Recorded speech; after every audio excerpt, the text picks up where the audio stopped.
अस्सलाम वालेकुम। 500 से लेकर 5000 सियासतदानों को गोली मार देनी चाहिए तो पाकिस्तान के मसाइल हल हो सकते हैं। ये मेरी क्या मजाल है, अस्तगफिरुल्लाह नाउज़ बिल्लाह, कानों को हाथ लगाते हैं भाई, हमारी क्या मजाल है हम ये कहें। ये सीनियर सियासतदान, मोस्ट सीनियर सियासतदान फैसल वावड़ा साहब कह रहे हैं। उनके मुताबिक जो पाकिस्तान के मसाइल का हल है वो सियासतदानों को गोली मार देना है, कब्रों से निकाल के गोली मार देना है, ये उन्होंने कहा है। इस पे बात करनी है। और उसके अलावा एक पीटीआई के बड़े रहनुमा की ऑडियो लीक हुई है और उस ऑडियो में उन्होंने बहुत ही गुस्से में कुछ बातें की हैं, जिसमें उन्होंने इस्तीफा देने तक की बातें कर दी और उन्होंने कहा कि पार्लियामान में जो है ना वो मैं अब कहता हूं कि मेरी अलग से जगह बनाई जाए स्पीकर को कह के, ताकि आप लोगों को मजा दिखाऊं। आप मेरी शराफत का नाजायज फायदा उठा रहे हैं, वो कौन है वो भी आपके सामने रखना है। और इस वक्त पीटीआई उनको लेकर कितना सीरियस है वो भी आपके सामने रखना है। और उसके अलावा एक आपने पंजाब में वो सुथरा पंजाब की टीमें जो है वो एहतजाज कर रही हैं, 11-11 माह की उनको तनख्वाहें नहीं दी जा रही, इस हवाले से भी बात चल रही है और लोग जो है वो सड़कों पे हैं, सुथरा पंजाब के जितने वर्कर्स हैं।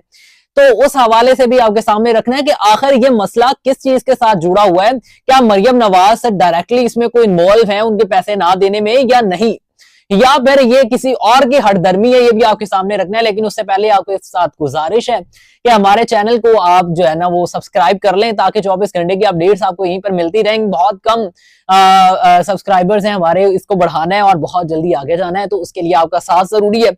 शुरू करते हैं जी। 500 से लेकर 5000 सियासतदानों को लाइन में लगा के गोली मार दी जाए तो पाकिस्तान के मामला हल हो सकते हैं, ये सीनियर सियासतदान फैसल वावड़ा साहब ने कहा है।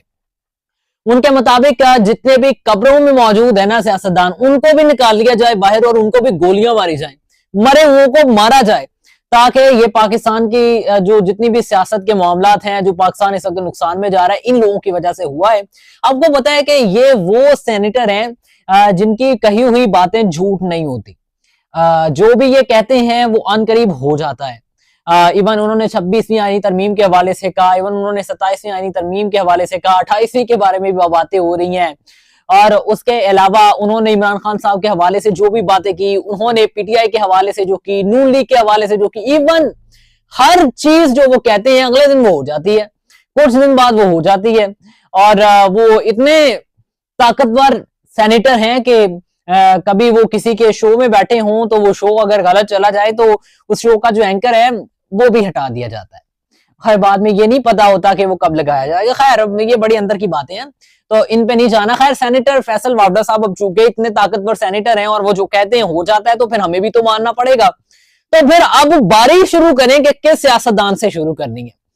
आपने ये तो कह दिया कि 500 से लेकर 5000 सियासतदानों को गोलियां मार दी जाए बकौल आपके। मैं तो ऐसा नहीं चाहता, ना तो मैं ये चाहता हूं गोलियां मारी जाए, ना मैं ये चाहता हूं कि किसी एक की जो है वो बारी आए, बल्कि मैं ये चाहता हूं कि अगर आपने इतनी जुर्रत और जसारत की है बताने की, तो आप ये भी बता दें कि मामला शुरू कहां से होंगे और कहां से करने चाहिए और कौन कर सकता है, ताकि ये भी तो अवाम के सामने खुल के आ जाए ना कि ये जो उनके वोटों से कहीं ना कहीं अवाम को लगता है कि उनके वोटों से आ जाती है सियासतदान, तो वो पता चल जाए अवाम को कि हाँ भाई ये जो है ना इनको गोली बचने लगी है या इनको गोली मारनी चाहिए। तो फिर वो अवाम जो है उस हिसाब से कोई बातचीत कर ले आपके साथ।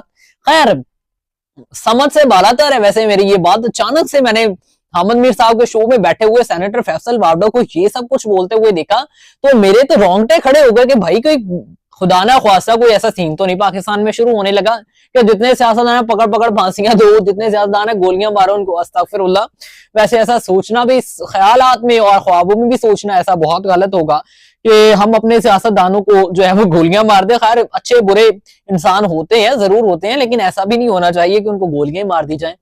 खैर अब खुद भी वो सियासतदान है, खुद भी वो सेनेटर हैं, तो क्या बकौल अपने आप को शामिल करके वो कह रहे हैं, ये तो उन पे सवालिया निशान छोड़ते हैं। खैर पीटीआई के बड़े लीडर की ऑडियो लीक हुई और उस ऑडियो में उन्होंने बहुत गुस्से में बातें की कि मैं इस्तीफा देने जा रहा हूं पार्लियामेंट से और स्पीकर से कहूंगा कि मुझे एक सीट अलग से अलॉट कर दी जाए और आप लोग मुझे बोलने का मौका ही नहीं देते, ये भी उन्होंने कहा साथ। क्योंकि उनको लगता है कि पार्लियामेंट में वो जब भी जाते हैं तो उनको बात करने की इजाजत ही नहीं दी जाती। और इस हवाले से उन्होंने कहा, फिर गुस्से में उन्होंने कुछ बातें की, उसमें उन्होंने कहा कि खान साहब भी मुझे इस पार्टी से नहीं निकाल सकते, मैं पीटीआई का हिस्सा हूं और मैं पीटीआई में ही रहूंगा।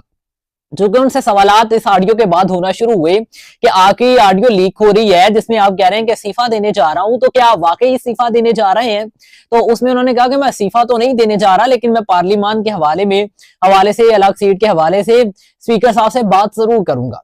और अब उनका ये भी कहना कि खान साहब भी मुझे नहीं निकाल सकते, इस पे भी काफी तबसरे होने शुरू हुए। कुछ सहाफी कहते हैं कि उन्होंने पीटीआई के प्यार और मोहब्बत में इमरान खान साहब के प्यार और मोहब्बत में कहा है, कुछ ये कहते हैं कि उन्होंने इमरान खान साहब के साथ नफरत में ही कहा है।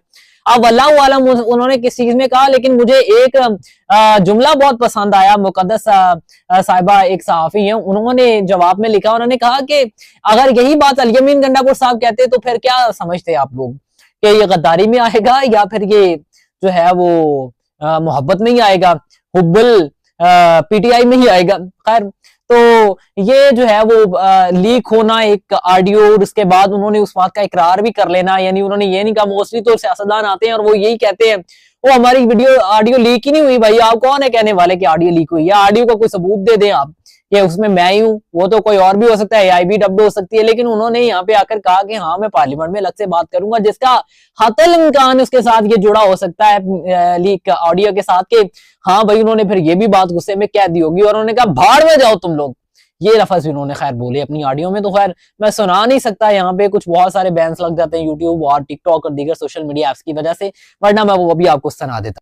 पंजाब में सुथरा पंजाब के वर्कर्स एहतजाज कर रहे हैं कि 11 माह से उनकी तनख्वाही नहीं उनको दी जा रही।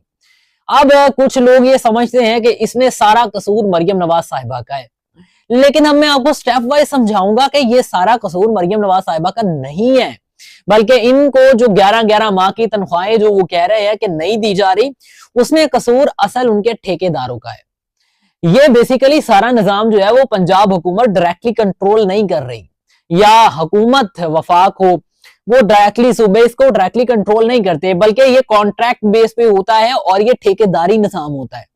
और इस ठेकेदारी निजाम में जितना भी आप देखें, बिलफर्ज में आपको समझाने के लिए एग्जांपल दे रहा हूं, ऐसा अगर कहें तो ये किसी हद तक पॉसिबल है, किसी हद तक नहीं। अब मैं आपको एग्जांपल समझाने के लिए ये दे रहा हूं कि अगर बिलफर्ज ये किसी ठेकेदार को काम दे दिया जाता है सुथरा पंजाब के रिलेटेड, तो वो क्या करेगा कि उसमें से उस पंजाब गवर्नमेंट का हिस्सा निकलेगा, उसमें से तनख्वाहों का निकलेगा, और उससे जो जनरेट होगा, यानी रिसाइकलिंग के लिए लोग चीजें खरीद लेते हैं, उस कूड़े की वजह से बहुत सारी चीजें और बनती हैं, तो वो उसमें इस्तेमाल होता है और उसका जितना रेवेन्यू होता है वो उस ठेकेदार के पास जाना होता है। अब यहाँ पे या तो मसला ये हो सकता है हुकूमत की तरफ से कि जो बाकी चीजें वो जो खरीद रहे हैं रिसाइकलिंग के लिए या दीगर चीजें बनाने के लिए उस कूड़ा करकट से, वो नहीं जा रही, वो महंगी होने की वजह से ठेकेदारों को इतना प्रॉफिट नहीं हो रहा कि वो ये तनख्वाहें नहीं दे रहे। दूसरा ये भी हो सकता है कि ज़िला इंतजामिया के साथ कोई मिली भगत चल रही हो, ये भी तो हो सकता है ना कि अगर कोई ठेकेदार यहाँ पे नहीं दे रहा तनख्वाहें, तो वो कोई डीसी के साथ कोई सेटलमेंट हो ठेकेदार की, या फिर एसी के साथ कोई सेटलमेंट हो कि वो कह दे कि यार ये मैं नहीं दे सकता, ये मैं कल दूंगा परसों दूंगा, तो आप जो है ना वो हिस्सा थोड़ा बहुत मुझसे जो है वो टेबल के नीचे से ले जाए।